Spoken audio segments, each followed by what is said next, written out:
পবিত্র জিলহজ মাসের 10 পশু কোরবানি দিয়ে আমরা সম্পূর্ণ করলাম আল্লাহ তাআলাকে খুশি করার জন্য। কোনো ব্যক্তিকে খুশি করা, আল্লাহ এক ও অদ্বিতীয়, তার কোনো শরীক নাই। আমরা আল্লাহর তাকওয়া অর্জন এবং কোরবানের গরুর গোশত, রক্ত, হাড় কোনো কিছু আল্লাহর কাছে পৌঁছাইবে না। আল্লাহর কাছে তাকওয়া আমরা কতটুকু নেক অর্জন করতে পারলাম তাই আল্লাহ ভালো জানে। আল্লাহ আমাদের সকলের কোরবানি কবুল করুক, আমিন। আমরা যেন আগামী ঈদুল আজহা উদযাপন করি। আল্লাহ আমাদের সকলকে নেক হায়াত দান করুক, সকলে বলি আমিন। আগামী মাস পবিত্র মুহররমের মাস। মুহররমের 10 তারিখের করুণ কাহিনী শুনলে আপনি চোখের পানি ধরে রাখতে পারবেন না। আপনি যদি রাসূল পাক সাল্লাল্লাহু আলাইহি সাল্লামের উম্মত হয়ে থাকেন, আহলে বায়াত এবং রাসূল পাক সাল্লাল্লাহু আলাইহি সাল্লামের আহলে পরিবারগণ উম্মতে মুহাম্মাদের জন্য শহীদ হয়েছে। শহীদ হওয়ার কারণে আমাদের নাজাতের ফয়সালা। আমরা রাসূল পাক সাল্লাল্লাহু আলাইহি সাল্লামের আহলে পরিবারগণকে এখনো চিনতে পারলাম। আমাদের জন্য ইমাম হাসান রাদিয়াল্লাহু তাআলা আনহু এজিদের পরিকল্পনা মাইমুনা কুটনা বড়ি বিষ পান করে নির্মমভাবে হত্যা করেছে এবং ইমাম হোসেন রাদিয়াল্লাহু তাআলা আনহুকে মুহররমের 10 তারিখ আশুরার দিন শিরছেদ করেছেন।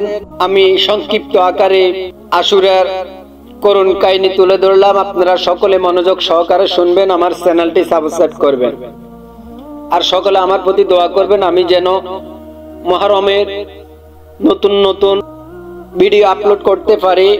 আমার যদি ভুল হয় আমাকে ক্ষমা করে দেবে। পৃথিবীর জন্মলগ্ন থেকে নানা ঘটনা প্রবাহের বহন করে পবিত্র মুহররম মাস, বিশেষত কারবালার ঘটনা পরিপ্রেক্ষিতে মুহররম মাস আরো বেশি স্মরণীয় হয়ে আসছে। ইতিহাসের পাতা 10 মুহররম ফুরাত নদীর তীরে কারবালার প্রান্তরে অন্যায় অত্যাচারের বিরুদ্ধে সংগ্রাম করে শাহাদাতের অমীয় সুধা পান করে হযরত হুসাইন রাদিয়াল্লাহু তাআলা আনহু হিজরি বর্ষ পঞ্জি প্রথম মাস মুহররম তাৎপর্যমণ্ডিত এটি একটি মাস মুসলিম ইতিহাসের বিভিন্ন কারণে মর্যাদা অধিষ্ঠিত। আসমান জমিন সৃষ্টির পৃথিবীতে অনেক স্মরণীয় ও যুগান্তকারী ঘটনা এই মাসের 10 তারিখ মুহররমের 10 তারিখ অর্থাৎ পবিত্র আশুরার দিন সংঘটিত হয়েছিল। মুহররম সংশ্লিষ্ট 20টি ঘটনা সংক্ষিপ্ত শিরোনাম তুলে ধরলাম। আকাশ জমিন পাহাড় পর্বত সবকিছু সৃষ্টি করেছেন মুহররমের 10 তারিখ। হযরত আদম আলাইহিস সালামের সৃষ্টি মুহররমের 10 তারিখ। হযরত নূহ আলাইহিস সালামের মহাপ্লাবন শেষে জুদি পাহাড়ের অবতরণ মুহররমের 10 তারিখ।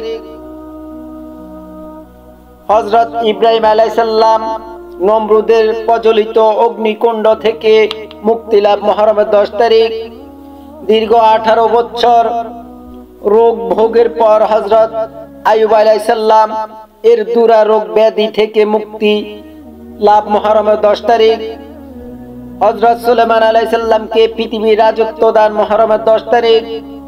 হযরত ইউনূস আলাইহিস সালামকে 40 দিন পর দজলা নদীতে মাছের পেট থেকে উদ্ধার করেছেন মুহররমের 10 তারিখ। হযরত মূসা আলাইহিস সালাম ফেরাউনের কবল থেকে রক্ষা মুহররমের 10 তারিখ। হযরত ঈসা আলাইহিস সালামের পৃথিবীতে আগমন এবং জীবিত অবস্থায় আসমানে উত্তোলন মুহররমের 10 তারিখ। হযরত ইদ্রিস আলাইহিস সালামকে আসমানে উত্তোলন মুহররমের 10 তারিখ। হযরত দাউদ আলাইহিস সালামকে বিশেষ সম্মানে ভূষিত মুহররমের 10 তারিখ। খায়বার যুদ্ধের বিজয় অর্জন মুহররমের 10 তারিখ, মাদাইন এবং কাদিসিয়ার যুদ্ধে বিজয় অর্জন মুহররমের 10 তারিখ, হযরত আদম আলাইহিস সালামের জান্নাতে প্রবেশ মুহররমের 10 তারিখ, হযরত আদম আলাইহিস সালামকে জান্নাত থেকে দুনিয়ায় প্রেরণ করেছে এবং গুনাহ মার্জনার পর হযরত হাওয়া আলাইহিস সালামের পূর্ণ সাক্ষাৎ মুহররমের 10 তারিখ, হযরত নূহ আলাইহিস সালামকে তুফান ও মহাপ্লাবন থেকে পরিত্রাণ মুহররমের 10 তারিখ, হযরত সুলাইমান আলাইহিস সালামকে হারানো বাদশাহী ফিরিয়ে দেওয়া মুহররমের 10 তারিখ, হযরত ইয়াকুব আলাইহিস সালাম কর্তৃক হারানো পুত্র হযরত ইউসুফ আলাইহিস সালামের সঙ্গে সাক্ষাৎ মুহররমের 10 তারিখ, হযরত মুহাম্মদ সাল্লাল্লাহু আলাইহি সাল্লাম মক্কা শরীফ থেকে হিজরত করে মদিনা শরীফে আগমন মুহররমের 10 তারিখ, হযরত ইমাম হোসেন রাদিয়াল্লাহু তাআলা আনহু তার ৭৭ জন স্বৈরশাসক ইয়াজিদের শূন্য কর্তৃক কারবালা প্রান্তরে নির্মমভাবে শাহাদাত বরণ মুহররমের 10 তারিখ, আল বিদায় ওয়ান নিহার। আরো অনেক অনেক ঘটনা আছে, আমি পরে তুলে ধরবো, এখন সংক্ষিপ্ত আকারে তুলে